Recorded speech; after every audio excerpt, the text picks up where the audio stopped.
on your feet. With great shouts of praise, let's put our hands together and welcome, in their first live recording, Bishop Triplett and the Hope Fellowship Chorale.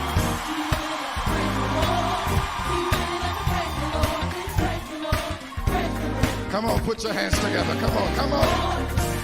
Y'all real stiff. Come on.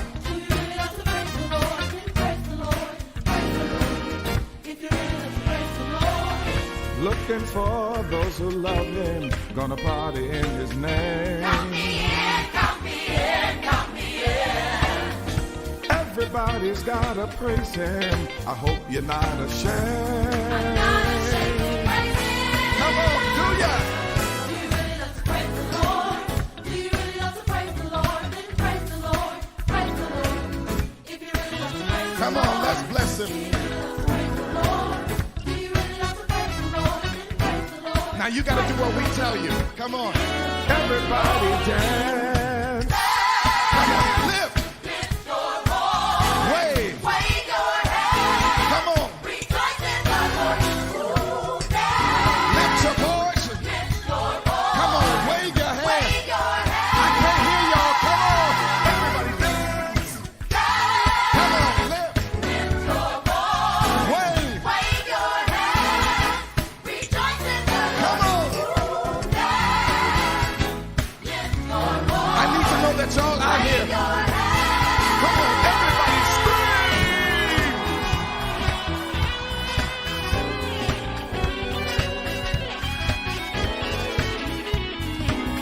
Now this is Hope Fellowship Church. I know y'all know how to bless the Lord. I need y'all to help me in here. I need everybody. Come on, family. If you really love to bless the Lord, say. If you really love to praise the Lord, say. If you really love to lift him up, say. If you really love to praise his name, say. If you bless him at all times, will you say? If you really love him with all your heart, say. If you help me do your dance, would you say? If you help me bless his name, won't you say?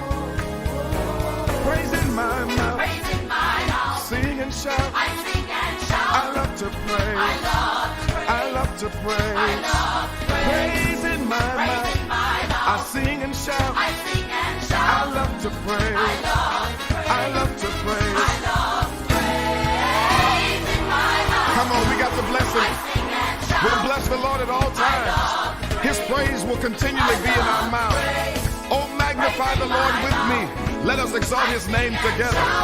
I want to bless him. You got to bless him. Come on. I love to praise in my mouth. I sing and shout. Do you love it? I love to praise. I need to see you. I love to praise. Do you dance Praise in my mouth. in the aisles, I sing and in shout. your car? I love to praise. Bless his name. I love Come on. praise in my mouth. Come on, make some noise in here. I don't want that fake praise. I want some real praise in here. Come on, bless his name. Come on.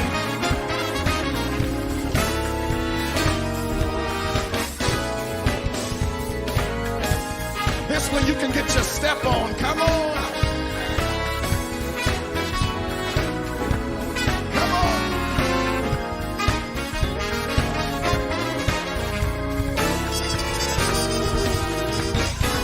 Let me hear you say something in here. I need some Hope Fellowship Church in here. Hallelujah. Fellowship Church, the Victory Center. I know we're broadcasting at a time that we wouldn't normally broadcast, but we've got a special time going on this particular weekend.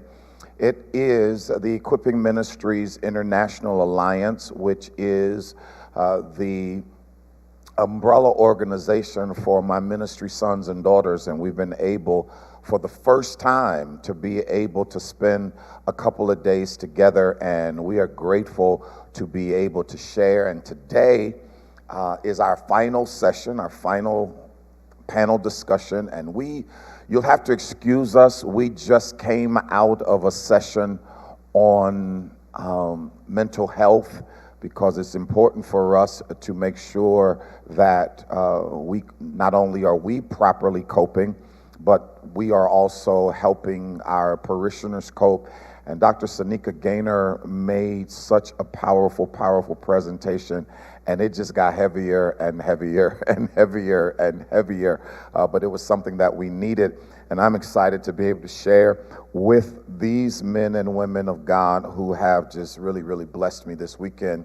We're going to talk today about the social life of the senior leader. The social life of the senior leader. Yes, pastors, senior leaders either have a social life or should have a social life and should be allowed to have a social life. And so we're going to talk about the things that we do in order to create balance. We're going to talk about the things that we do in order for us to take a break. Because here's what I've discovered in these 32 plus years of pastoral ministry.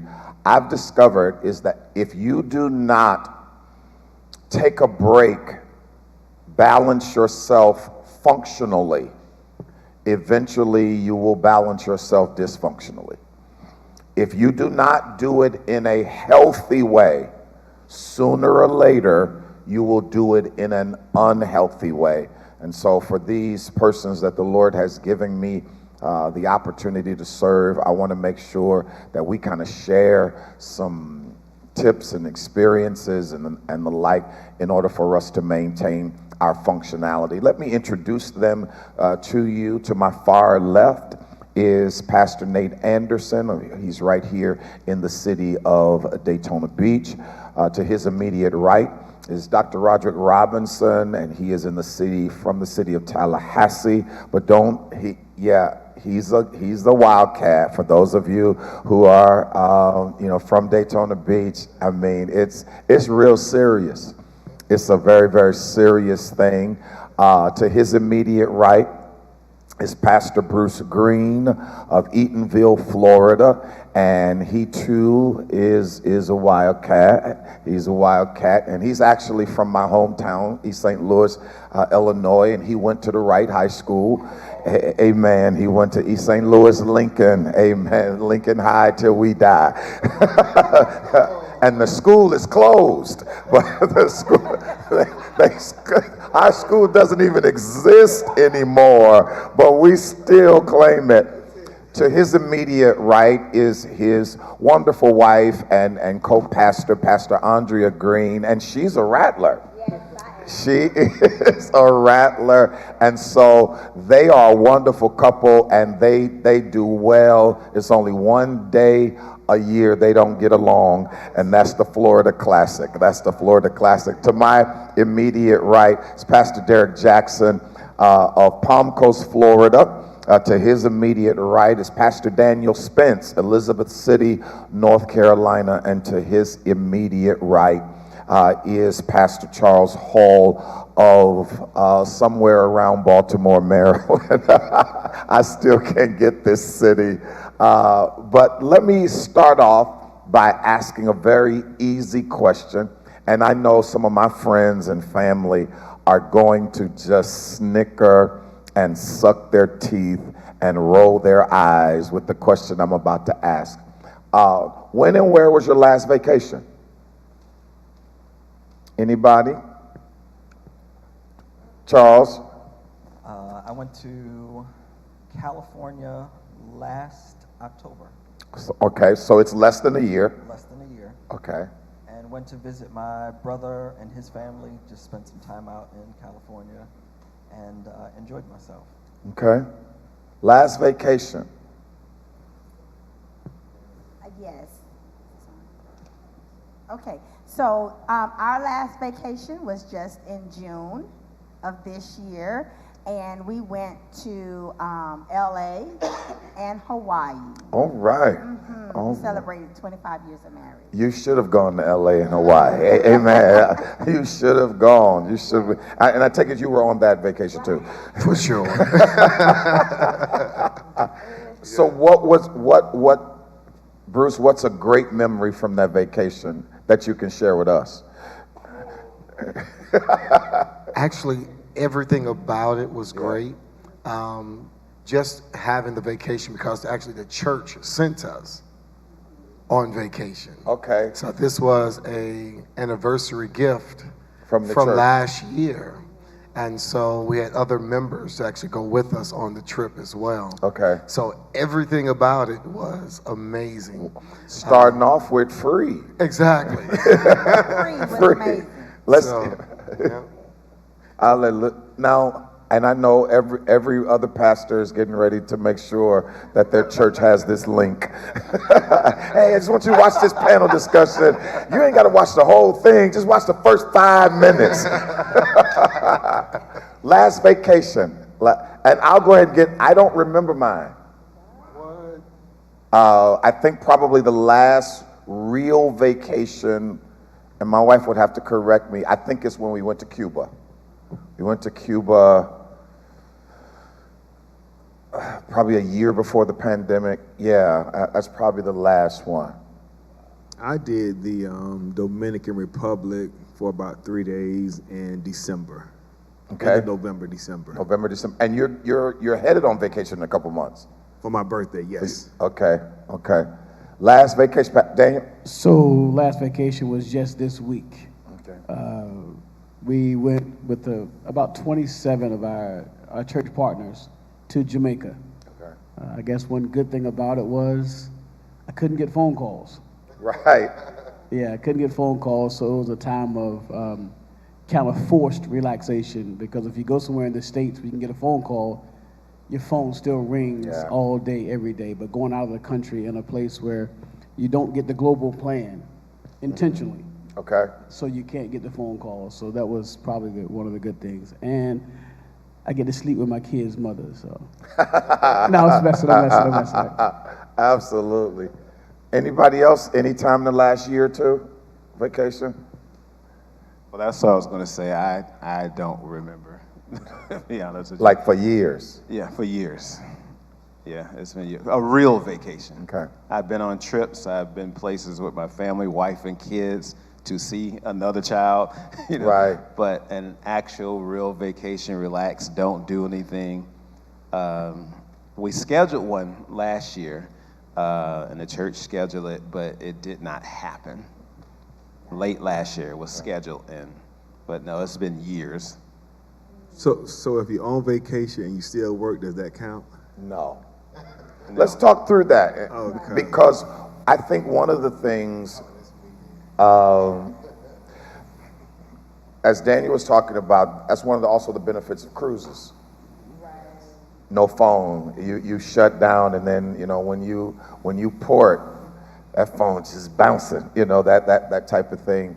But no, let me ask the question: why did you feel the need to work on your vacation? Ooh, that's a good question. Listen, I tell my radio audience all the time, I don't have a lot of answers, but I ask really good questions. I think mentally I'm just a workaholic. I think the last time you came and we were at lunch and you said you need to take a break. Yeah. And all of my breaks, like I travel on a regular basis, LA for my birthday, work, DR, work. I'm on the phone. And matter of fact, the team tell me all the time, put the phone down, don't take a computer with me. But it's just now in September, I really am planning not to work. But I don't think there's a trip that I've been on and not been in contact with the team, because I have a store as well. So between both places, between the store and the church, I'm on the phone with one of them, or I'm on the computer. So I guess I haven't really been on vacation in years there, if it doesn't count. So I did go out of town. I won't say it doesn't count, but it does. I think we get addicted to two things, because you said you're a workaholic. And all of us are to a certain degree, but anything that has the aholic suffix, anything that has the aholic suffix is probably something we need to change. But I think we get addicted to being needed. we get addicted. Ain't nobody calling me. Nobody don't know. We get addicted, and if we're not careful, the need to be needed starts to become so much of our identity and our esteem. Has that anybody ever been there? I 100% agree. Yeah, you definitely get addicted to being needed because just like you said, my phone's not ringing. I'm like, I would ask my wife, is your phone working? Because mine isn't. So, but on this vacation, both of us, we stay busy. We do a lot in our city. Both of us made the conscious effort to disconnect. We left our laptops home intentionally. Normally we take our laptops with us everywhere we go, but we left our laptops home. We brought our tablets so we can watch Netflix. Okay. But, and then again, our phones, we didn't put the global plan on it intentionally. So we could just decompress. And then, the previous week, we really needed to disconnect and decompress. So we had to be intentional because otherwise, we do every day. Mm-hmm. It's a natural for, yeah. Well, for me, it's been 12 years as I reflect on going on vacation. Part of that is, my situation. Right. But what I've learned over the last couple of years, being busy at all ends and being single dad, is I've learned how to take many vacations right here in the city. Okay. Where I'll just go get a room by myself and enjoy the pool, or even in my house, me and Netflix have become friends. Okay. Where I've disconnected from all of the stuff and just allowed myself to just be a part of just tuning out. So I've learned how to take many vacations, even here in the city. I love it. We used to do that. We'll just go and grab a space and be out. What do you do for fun? Anybody? What do it's just you're not going on vacation, but I just do this for fun. Well, I'm blessed. I work at a high school with a bunch of competitive guys.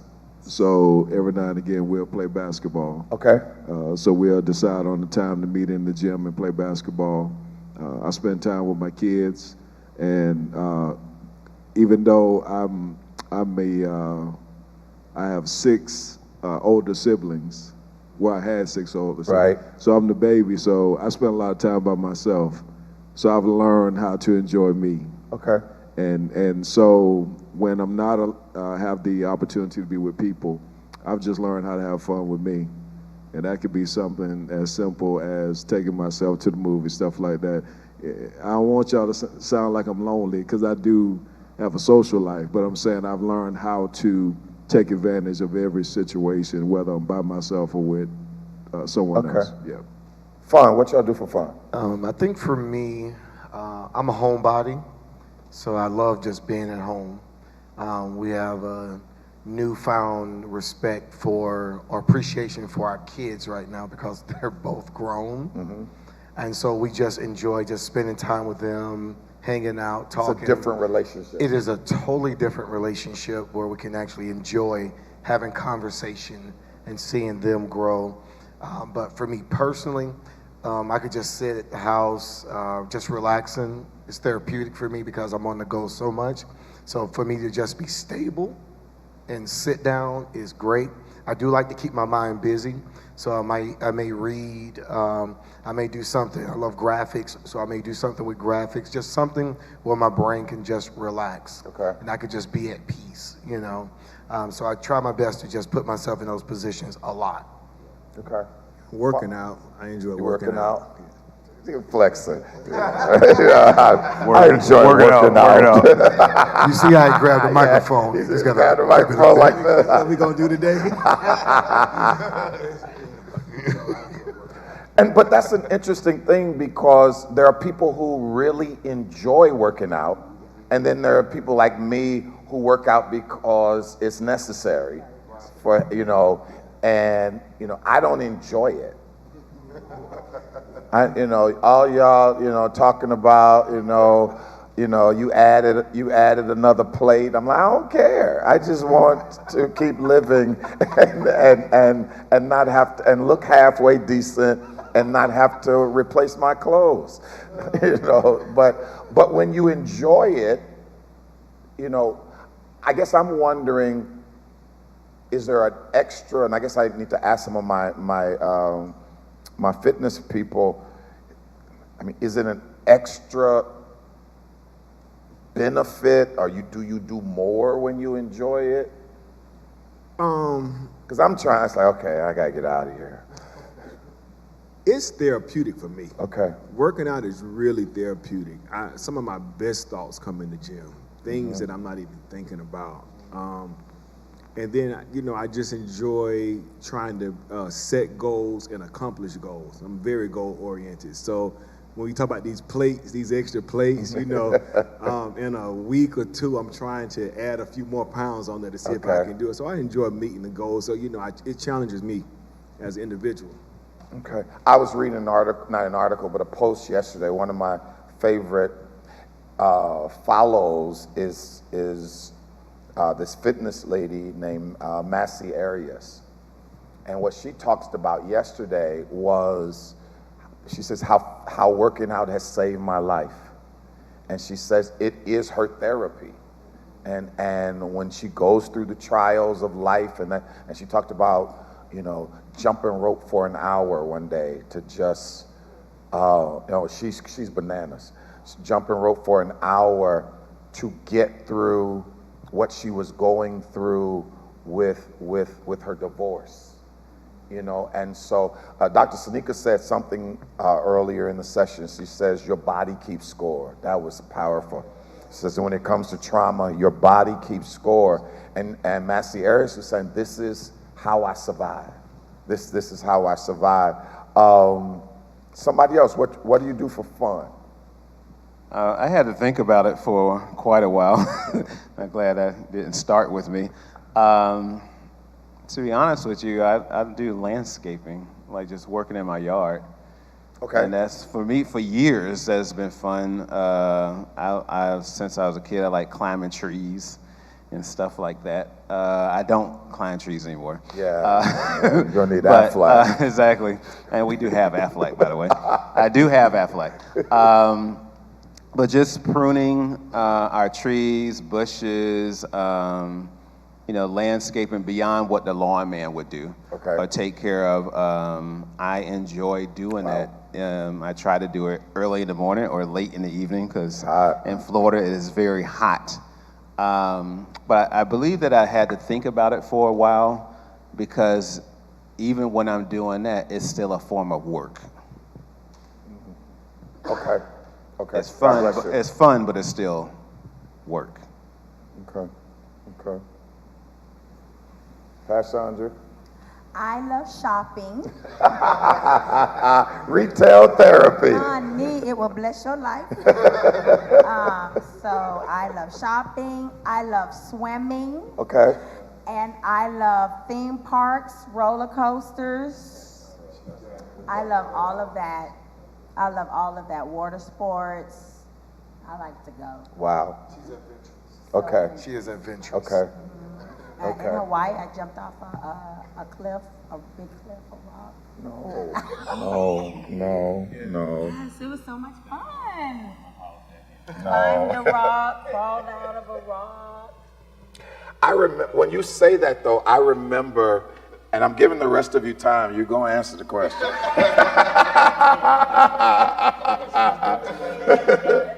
But I remember, you know, I'm not a good conversationalist with people that I don't know. I'm very you know, some people are just, you know, chatty Cathys, and they, you know, and you go into these events and, you know, and then I go to a lot of events where, you know, I'm the only one, you know, and so I learned certain secrets to like maneuver through the conversation, you know, and I would just ask two questions, one of two questions, and then they would start talking and I don't have to talk. You know, so I would ask them either, what are you reading? And they would start talking about whatever book they're reading, and I'm like, okay, yeah, that's good. The other question that speaks to what Pastor Andrea was I used this one for about a year. I haven't used this one in a long time. I would ask them, when's the last time you felt exhilarated? You know, and it's like, exhilarated. And they would have to think. But although I was using it to maneuver through conversations, it became a real thought.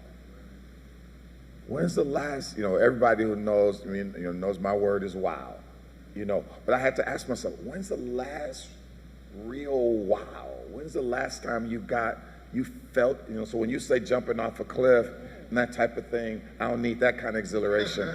But when's the last time, and as preachers and senior leaders, could the limited range of our emotions be shaping the gospel that we preach to our people? That we only allow ourselves to emotionally and, behaviorally live in a certain box. There's no range of feelings, range of emotions, that type of thing. I don't do roller coasters. My stomach can't handle it. My stomach can't handle it. The last roller coaster, the last time I did it is I was in ninth grade. I did it for a girl, and I got sick, and so by the time done with it, so at Six Flags. So by the time it's nightfall and you're trying to figure out who you're gonna ride the little boat with, I was already out. I got sick. So that's when I made up my mind, do nothing out of my character for women ever in my life again. But I don't do that. But sporting events are exhilarating for me. Live sporting events. Put me in an Orlando Magic game, put me in a Gator football game, put me, unfortunately what's fun for me is expensive. Because tickets are expensive, but sporting events, concerts, love going, not church concerts, they're too long, they're too long, but yeah, so that kind of stuff adds balance for me. Charles A. Hall Jr., what do you do for fun?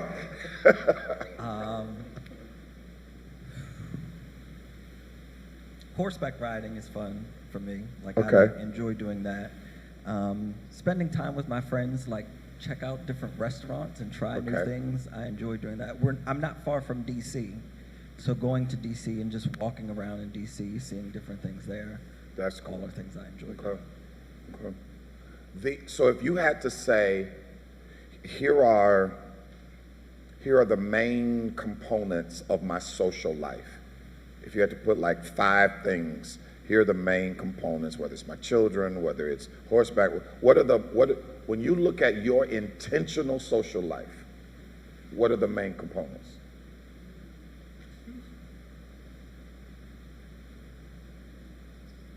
And a hush fell over the crowd. Yeah, I would have to start with family. Okay. Children, of course, are still raising kids. Social media, in a sense, because I'm able to connect with people and use that as a bridge. So not exclusively, but use that as a bridge to say, okay, I need to reach out and connect with this person, or spend time with this person because of what they posted or whatever the case may be. Since our girls are doing different things, travel with them, which is still the kids. That's about it. What would be the main, just like you're fixing a meal. Here's your protein. Here's your, here's your vegetable. Here's what are the main components of your social life? Well, for me, Bishop, is me first. And at first, I used to think that was selfish. I have a mental health background, and I can recall seeing inpatients that were teachers, that was preachers, that was police officers, that were doctors, lawyers, And at that time, you know, the light bulb kind of went off and let me know that sometimes you got to take a minute for yourself. That's why I'm big on those mini vacations, even if it's just taking 30 minutes to woosah, if you will. My kids, big in my life, and I said this joke on Sunday. I have a beautiful granddaughter. I know I'm too young. I look too young to have a granddaughter, but she's a big part of what I do. You know, so I don't have 5, but those are my 3. Okay. Yeah. And of course, you know, spirituality and all of that stuff. But those are the 3 things, because I really believe you can't pour from an empty cup. So I make sure that I'm taken care of, so I can make sure they're taken care of. Okay. What are the components? The movies, event, what are the main components of your social life?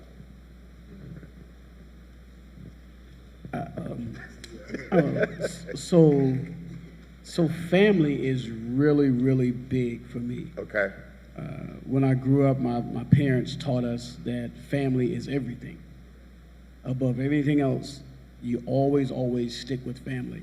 So that's always been ingrained in me. So my family, my wife, my kids, my grandkids, I know the same, like you, I don't look like I should have grandkids, but I have my grandkids, they're my siblings, my sister-in-law, they're my family. Matter of fact, every Sunday evening after we go home, we get a church nap. Right. After the church nap, that's important also. That's Sunday after church nap. But we go over to my sister's house and we play this game called Ticket to Ride. It's a fun game. Ticket to Ride. Look at that game. I'll look it up. My wife found the game and we play it every single Sunday with my wife, my sister, a couple of my nieces. That sounds they cool. Come every single Sunday we play that game. So that's a piece for us. Like, no matter what's going on, if we have our school work, because we're both back in school, we have our school work, we still pause and we play the game, come back home and finish writing the paper or finish taking the exam or whatever we're doing. But family is to me the biggest thing. And I try to take that whole piece of family and pour that into ministry. Okay. Because I teach in ministry also, I teach them also that your family comes before church. Right. Doesn't come before God, but it comes before church. Right. And so somebody said, Pastor, I'm out this weekend. Even my minister of music or my M director, if he's out, if he said, Pastor, I'm going with the family, all right, peace. Okay. We're going to make sure you cover it, because I want to make sure the family unit is, typically when we're together as a family, your life is that much better. Yeah. Like it's peace. Yeah. It's peace everywhere when the family is good. So that's one of our things that is my day one. And then I like you said, the yard, I like to work. Work is not a burden to me. Okay. So we're in the building process. And my dad taught me all kinds of skills before he passed away. He said, learn a little bit about everything so you'll know. Mm-hmm. So a lot of the work that we're doing in the construction, myself, no, not you? No, I don't. But no. My dad taught me how to dress. Yeah, he taught us how to do some of everything, man. So the stage that you walked on. And preach. So the stage you walked on and prayed on, me and 3 other guys built that stage. That was the other thing I was really shaking my head at, because what they told me, when I was walking through the new building, and Pop Spence. Yep. Pop Spence was telling me. You got a good memory with names. I don't know, because usually I don't. So y'all must be special.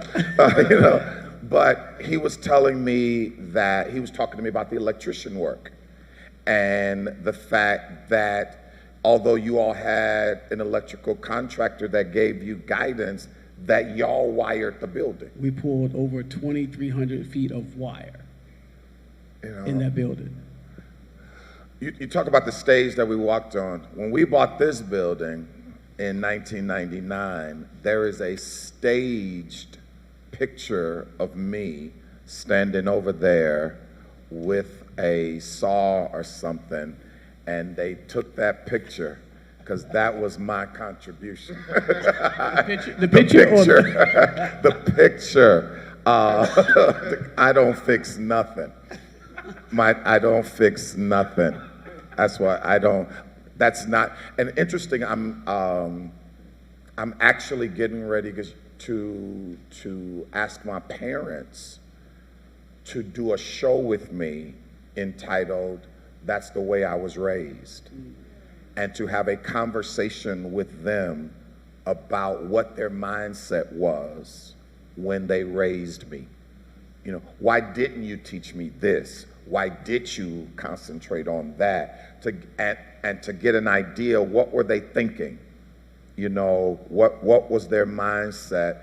Because as Dr. Sanika was talking about, this intergenerational transfer. My dad's dad wasn't a Mr. Fix-It.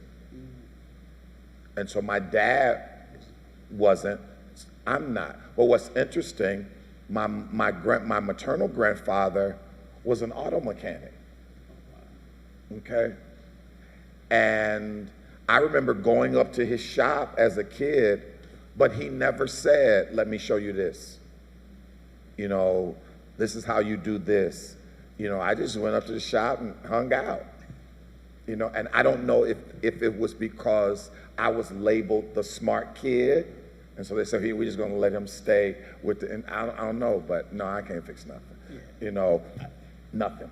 I even taught my daughter how to change tires, how to change her tire, how to change her oil, because I wanted her to get to an age, get to a place where she's not picking somebody just because she's picking them to cover a lack. As a matter of fact, when she was in college, she called me one day and she was like, Dad, I need you to bring your jack up. I'm like, for what? She goes, I'm trying to help this guy change his tire. I'm like, you're doing what? Because some guy didn't know how to change his tire, and she was trying to tell him, but he didn't have a jack in his car. So she needed that. I'm like, no. I can't change a tire. You can change the tire. I'm like, no, we're not doing that. But I taught those things, and it's not work. To us, it's not work, but yeah, it was fun. What are your what are the components of your social life? Very early in our marriage, we were taught about investing in the family. And so I think one of the things that's for us socially is hanging with our kids to make sure that they were sound.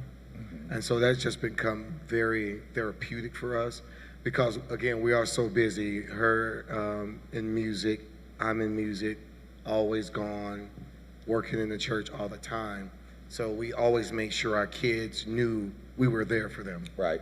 And so that invested time of being with them turned into something where it's just like, we just enjoy the time. It's the norm now. Yeah. It's your flow. Right. So even just a dinner with us, you know, just going out together is so cool, so fun to us. Going to breakfast together is so cool. Now, especially when they pay for it, you know, it is wonderful. The vacations, going on vacations is just so fun for us as well, because they know we have family time. We know we're going to spend time together. We would have daughter days, daddy-daughter days. My son created his own day, said we're going to have a son-daddy day. Yeah. I'm like, okay, that's cool. So all of that interaction with them for us is so much fun, just us interacting with one another. It was a powerful display. I was at their church a few weeks ago for their 7th anniversary. And at the end of the service, they brought their 2 kids to the altar and thanked them. And just thanked them for the sacrifice, you know, because you imagine being pastors. He's a band director, she's a chorus director, you know, for music, the #1 high school in Orlando. I mean, you know, if the Jones band go down, they gonna string him up. they don't play that about the Jones band. You know, if the Jones chorus doesn't get, you know, those excellence and ones, it's gonna be a problem in the community, not just in the school, because they have an interesting, you know, the Jones alumni act like it's college. That's their life. That's their, you know, one of my friends I didn't even know she was a Jones alum until we played y'all last year in the beginning, whatever that jamboree thing is. And so I get a text, you know we're gonna beat y'all, Bishop. I'm like, what are you talking about? You know, because Seminole was playing Jones. It's like, they for real. So to have that level of commitment, and to still have that kind of relationship with your kids is real cool. You know, I've called y'all before, or y'all have called me, and it's like, oh, we coming, when your daughter was here at Bethune-Cookman, oh, we coming back from having dinner with my daughter. You know, so it is a real part of y'all social life. And we've done that intentionally because our children have had to watch our students because we build such good relationships with our students, and they are a big part of our social life as well because they're everywhere. They're at school, they're at church with us. Like, they don't leave school until we leave school. So I'm like, you know, we got to go, so they'll go.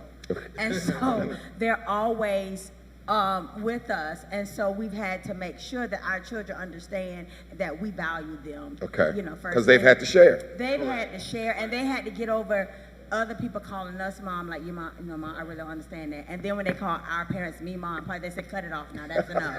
You're not gonna take my grandparents. You're not gonna take my grandparents. And we understand and we honor that. And so even when I, you know, every year I take my students, you know, to Carnegie Hall, to New York, Tennessee, like all these places. And so I have a conversation with my students. My children will always go. And they're not singing, and because they're my children, because I'm their mama. You know, so mama, just like your mama take you when she go off, I'm taking my children too. And so y'all just get over how y'all feel about it because these my babies, and they're gonna go with me. And so when my kids hear me say that, yeah, so you know, just we've been intentional to make sure that you know they're valued. That's in cool. that way. You know, I envy that. You know, I've got one child in Atlanta and another one in New York. So I don't get to spend that kind of time, you know, this question has made a couple of y'all uncomfortable. And I think I know why, because you are where I used to be. And here's what I mean. Fun wasn't intentional. You know, my wife actually has had to teach me that. My life was about being successful. And success was fun. You know, I enjoy success. You know, it's like, you know, the whole, you know, did you have fun playing the game? No, did we win? You know, no, fun. And so the question that I'm asking, I didn't have that ensemble or set. I mean, he knows me. You know, but, and it was so bad for me that I felt guilty for enjoying myself. Am I cheating the people? Am I, and then the whole thing of learning to be unavailable. So called, okay. And that was hard for me, you know, and I think it's the addiction to being needed, and when your self-esteem is tied up in your performance. You know, and that's why I'm very intentional with, people ask me who I am. Oh, I'm Derek Triplett. I'm very intentional with that. They know hi, I'm Derek Triplett. Not Pastor Bishop, none of that. I'm Derek Triplett because I had to make that the priority. You know, and a part of being Derek Triplett is doing what I like to do. You know, and until you, and let me just warn you, if you only like ministry, you're going to end up being miserable down the road.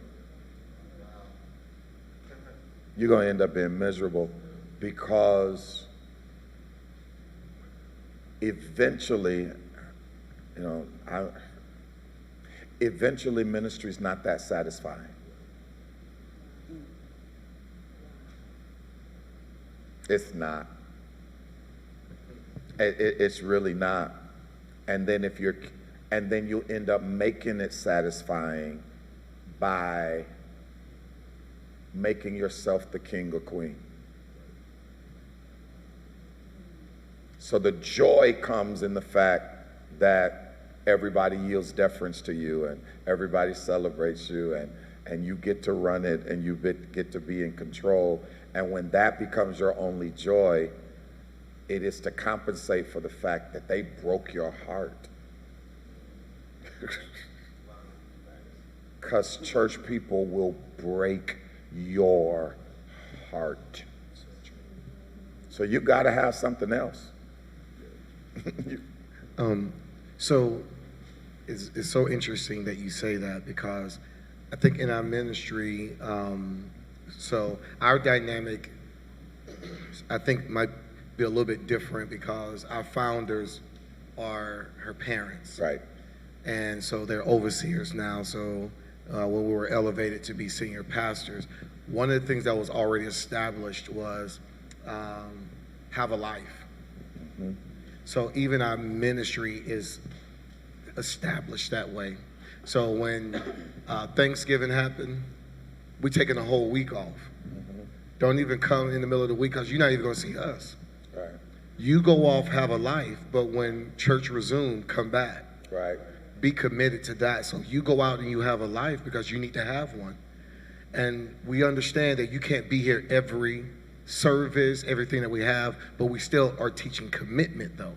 Mm-hmm. That when you're here and you're able to be here, be in place.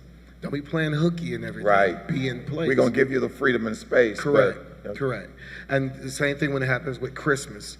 We're giving the whole week out. And a lot of it as well is established around our work schedule as well, because we're out for holidays, right, because we are teachers. We're going to be gone for Christmas. So you're going to have about almost 2 weeks out. So we're not meeting in the middle of the week for no midweek services or anything like that. We'll be here on Sundays and everything. We need you to be there on We need you to be there. So, and we let them know, hey, if we're giving you these days off, at least you could be in place when we come back together. So go off and have a life. Go somewhere, because we're going to have one. I want to know my wife later on, you know, because when you're gone, she still has to be my wife at the end of the day. So that has to be in there. So it is grafted into what we do to you go and you have a life, because we're going to have fun. You know, we're training you to the point to where you're not dependent so much on us. This is the other part of what I want to say. You need to know Jesus for yourself. Right. You need to know God for yourself. It is not based off of us. Because what ends up happening is, I used to teach this in worship conferences, that the whole concept of pastor or worship leader, that when Jesus died, the veil of the temple was torn to give us all access. And I think what we do as pastors and worship leaders is create a dependency where what we've done is actually re-stitch the veil. So Jesus died that I wouldn't need a human, but now I create a dependency where I don't feel like I did church without my pastor. That's good. And I don't feel like, and where's the worship leader? You've re-stitched the veil. You know, and let me ask you, because Bruce, you said something, and I'll throw this out, y'all talk about it. You said, hey, go get a life because we're going to have a life. Could it be that our churches are built on the dysfunction of preachers who don't have a life? So we do all these church services and all of these, you know, seminars. We say it's to benefit the people. But usually the people who are there are also people who don't have a life. Come on. You know, because some people in church all the time, not because they love God, it's because they ain't got nothing else to do. You're right. And so we need to do this, and we need to do that, and I'm going to offer this, and I'm going to offer that, because I ain't got nothing else to do. But if there's some place, you know, one of the brothers that you all will meet, he's not here, Pastor Kelvin Lumpkin, and when Kelvin was seeking a wife, one of the things I told him, I said, find the one. You know, he's like, I said, forget all the first lady stuff. You know, you don't need somebody for the church. You know, make sure she's saved and all of that. You know, I said, find the one that makes you want to leave church. Okay. I said, and I told him, I said, find the one that when it's 6 o'clock or 5:30 and you walking out, and then somebody comes in and say, Pastor, I really need to. I said, find the one that makes you think, oh no, somebody else gonna have to see you. I got to roll. I got to go. Do y'all know what I have waiting on me? You know, I got to roll. You know, I got to go.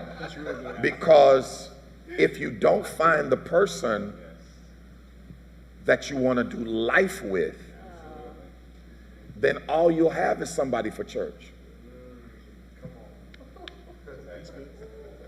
You know, and so let me ask this. We got to close. Well, ask this. Fun needs to be intentional. I had to learn that. If you don't make time for it, it ain't going to happen. And they're not going to let you have it. No, your staff will come and say, hey, Pastor, you need to take a break. And some staffs will even come and say, hey, y'all need to go to LA and Hawaii. You know? But you have to do it, and you have to train your people. You have to train your people to be without you. You have to train, and that's where we, like, you know, last night we talked about having a bench. You know, just, you know, having a bench. Let me ask this. What's the next thing you want to do for fun or exhilaration? Anything on your list? And the reason that I bring this out, because I don't really have one. And here's why. I'm born and raised in East St. Louis, Illinois. Your goal is to get out. I ain't really dream about, oh, I want to go here when I grow up, and I want to go to Asia, and I want to go. No, I want to live today, and I want to get out of here and just only come back and visit. We have to be related. It's just, I just want to, I just don't, you know, I just don't. So when my wife will ask me, you know, where would you like to go? Like, to a game. You know, I don't have those big, I want to go here, I want to go there, I want to go.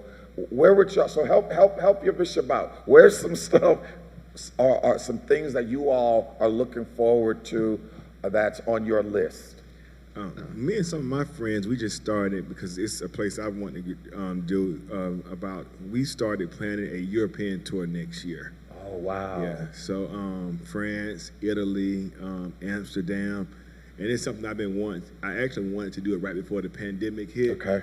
So that's something I'm looking forward to. Probably around the spring, early spring, summer, we're planning on hitting up Europe for a week, a little week, a week or two. Yeah, my son, you know, my children are, my son's crazy. My children are part Scottish.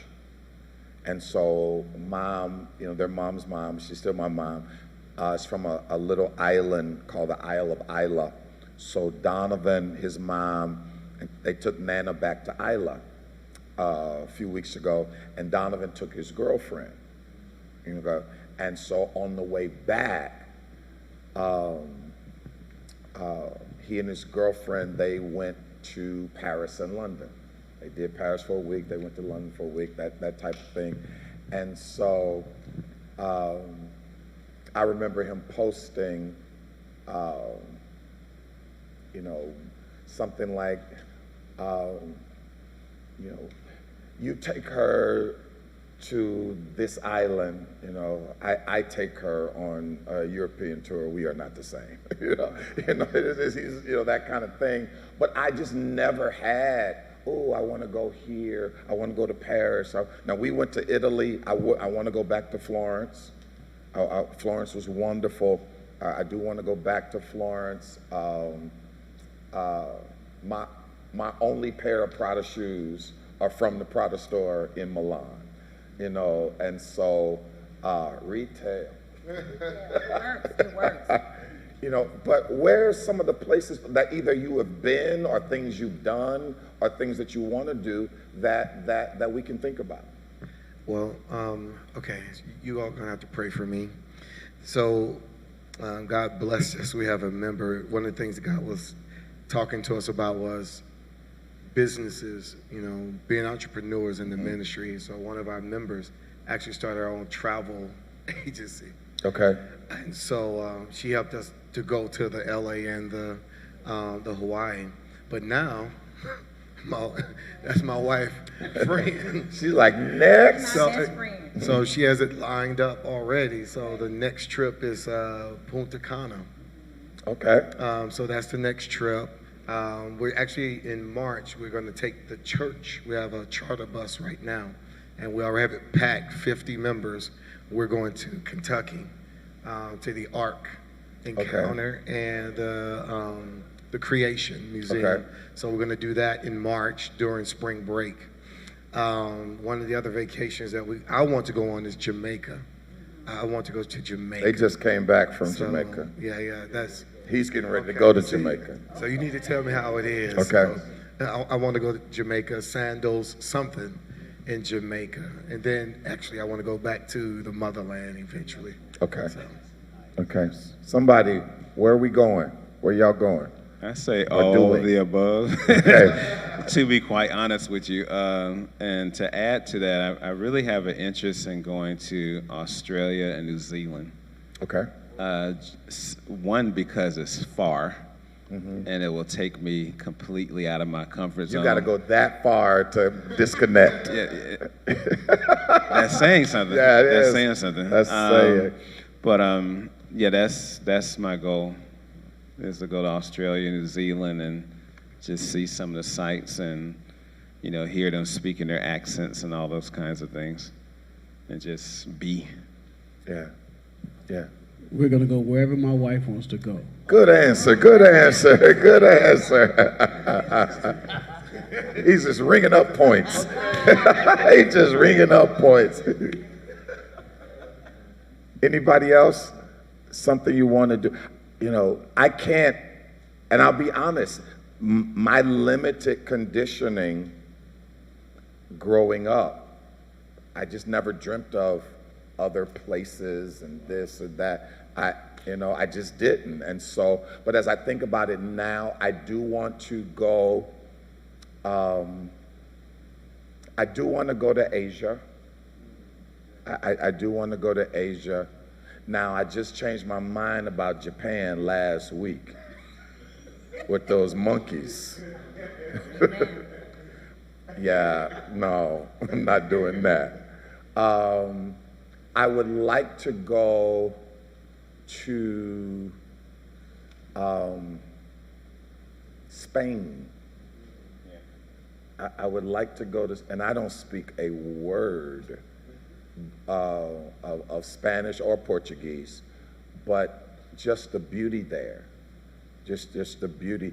And Dr. Sanika talked about something. Travel expands your understanding of everything. Okay? I remember the first time I was in Southern California preaching in Pasadena and looked out and saw the mountains.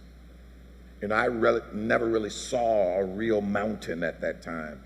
And then that thing changed my perspective of speak to the mountain. If you got the faith, you can, and it will move. It changed my whole perspective. It's like, okay, we've just been talking. We've just been talking. And I started to challenge Dr. Sanika earlier, but I knew she knew what she was talking about when she said, you know, that the feeling of shame, your body reacts the same way as if when you see a bear. And I said, I don't know, because I've had a bear in my front yard. I've had a bear in my front yard. I don't know if it was the same, but my limit.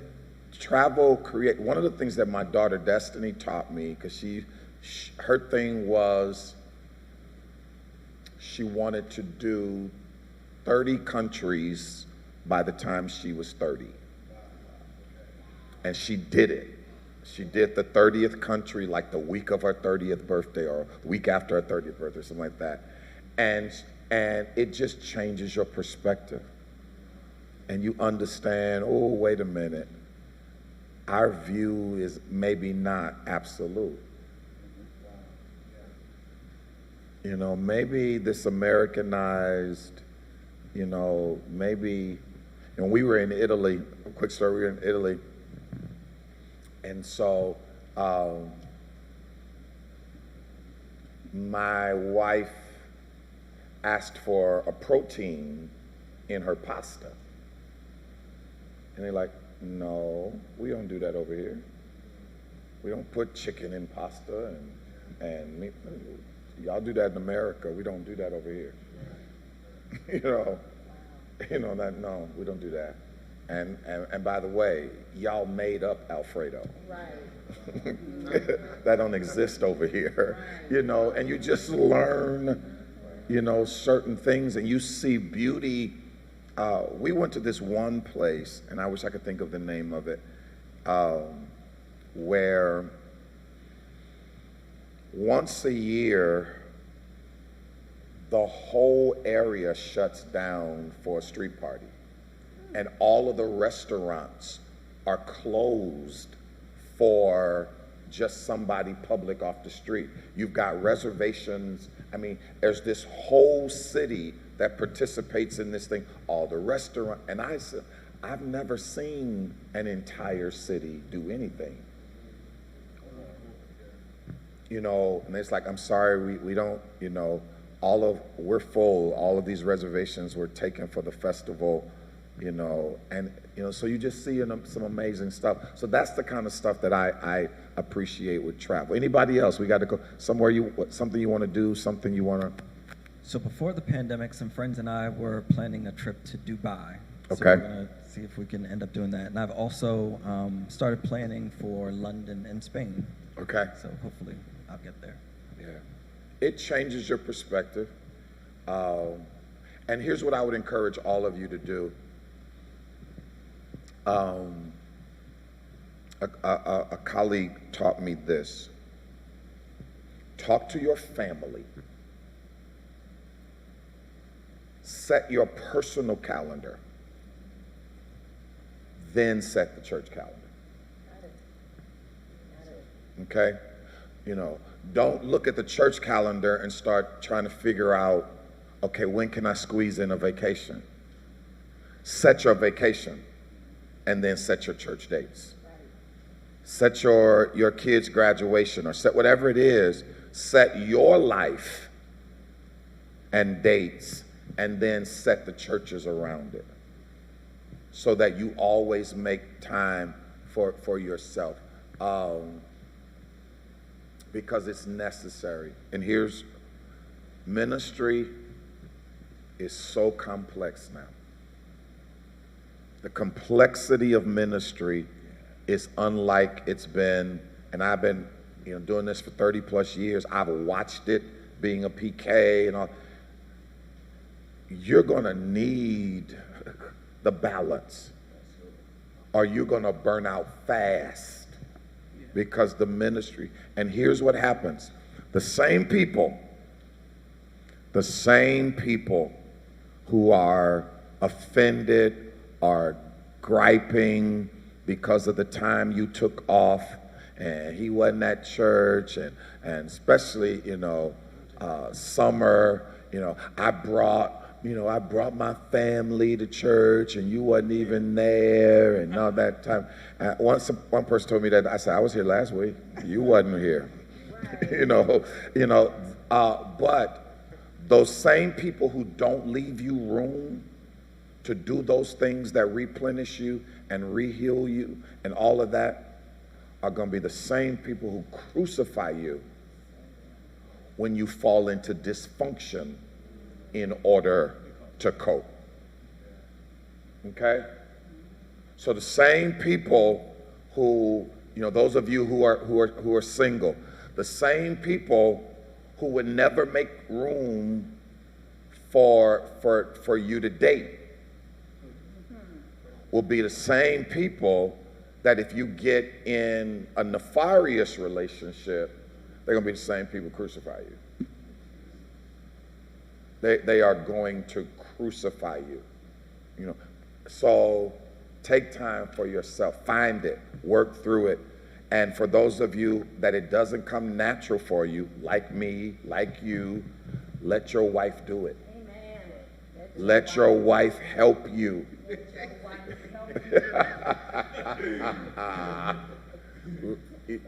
Yep. I want to go whitewater rafting.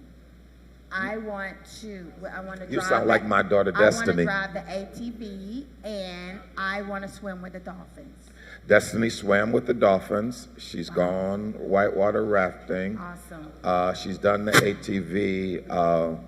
But Lil Duval got hurt the other day on his ATV. A car hit him. Oh.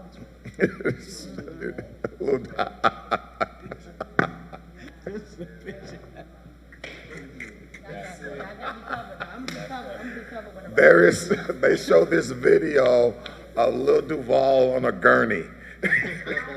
And they pushing him into the ambulance.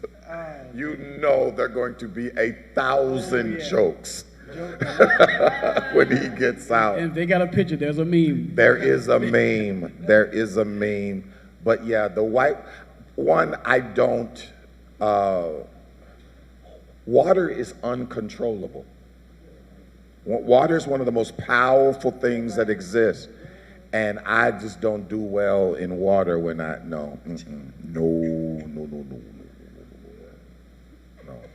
Add snorkeling to your list as well. Yeah, it's fun.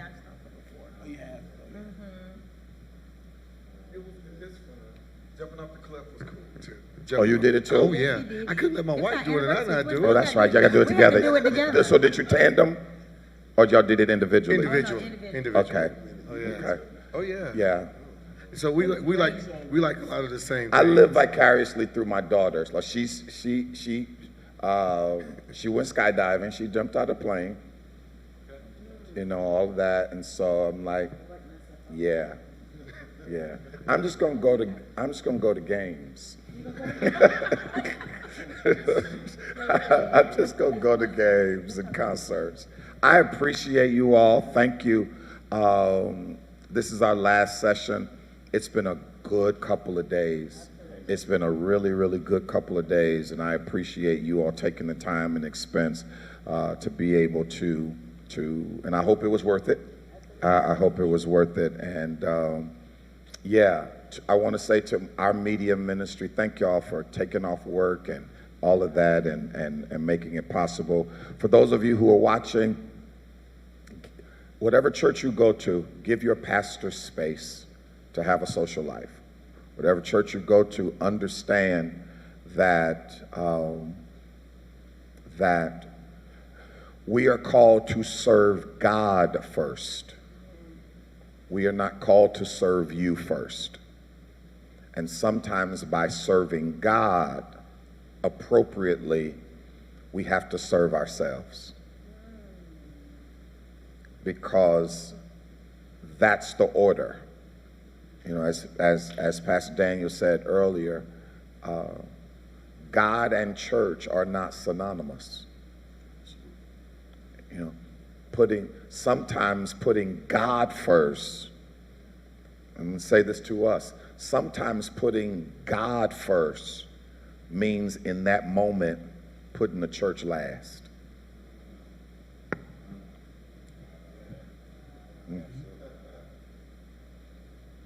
And we have been conditioned that don't even feel right. But you got to have it. Any other closing remarks? Just to add to that, what helped me deal with that was I was taught that in the beginning was God, and then he created the family, Adam and Eve. He didn't create the church until Acts. Right. Right. So he was first, and then he established the family. And then the church came along later. I love that. So that should be the priority. I love that. God is first, then the family. And then church came along. Church is not important, but it's not more important than the family, and it's not more important than God. So. And church is different now. It used to be, you know, when I was growing up, you know, they loved to talk about, you know, the preacher's family, you know, PKs and that type. Now this modern church is so selfish that they don't care if you lose your family, as long as you keep taking care of them. They don't care. And I'm speaking generally. But as long as you up there to take care of them, they don't care what you lose. You know, and so it is, you have to keep that in mind. If you don't make it a priority, they're not going to. If you don't make it a priority, and for those of you who are addicted to being needed, watch this.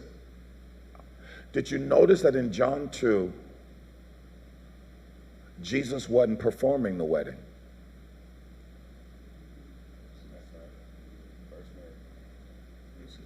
He was there, but it wasn't no program. He's chilling. You know, he wasn't there. He wasn't performing it. He was chilling. When do you get the space to not be whatever your title is? You get the space to just be you. And I'm going to end this because this will turn into another hour when I say what I'm about to say. Sometimes we don't give ourselves the space to be ourselves, devoid of the titles, because we don't really enjoy ourselves devoid of the title. You know, that I'm in trouble if I only like Pastor Me. If I only enjoy Pastor Me. And so, thank you all. Give your pastors a break. And when you see them out having social time, wave and keep it moving. Now, I don't know if they got a close-up on me right now or not, but when you see them out in the park or jogging or at dinner, I remember jogging on Daytona Beach, ran into a member who started a conversation. I'm like, I'm jogging, you know. So if you see them out doing what they're supposed to do, wave, keep it moving. And this is me. This is Derek Triplett dysfunction. And don't say it loud that they are a pastor. Right. Hey, pastor. Because that changes the room for everybody. That changes the room for, you know, if they don't know, I don't tell them. I never tell them. I never tell them, because it changes the room for everybody. So I know you love your pastor. I know you love the, you know, but y'all just, you know, in church one day, just get some signals so that they'll know that you didn't ignore them. And, you know, and so you see your pastor and they know, I saw you, leave me alone. You know, so God bless you, God keep you, have a powerful day. Here's what I say on my radio show and I said it before the radio show, every Friday. It's the weekend. Go do something you enjoy with people you love to be around. Go do something you enjoy with somebody you love to be around. Have a great weekend. See y'all Sunday.